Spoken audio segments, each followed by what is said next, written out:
जनुआ रही हा तैयारी लेके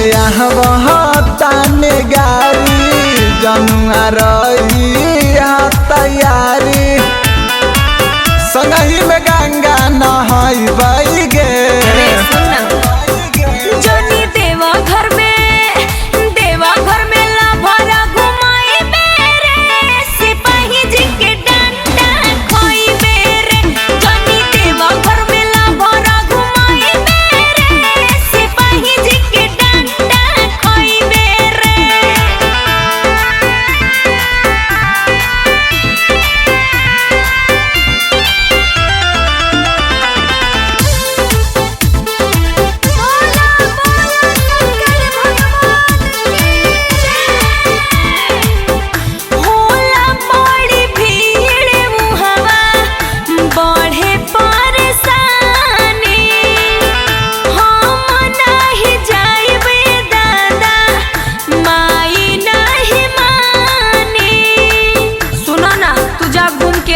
शादी ले ले हम ना हर बंदिया के हमारा तू डारेलू जब कहिला तो तू नहाकारलू देवघर में दर्शन करई बउगे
में नया बेलू हर बेरा तू बहाना बनावेलू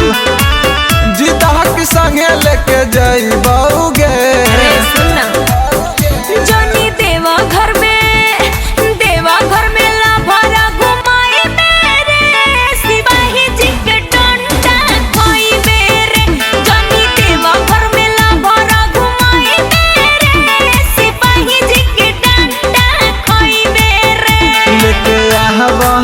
ताने गारी जनुआ रही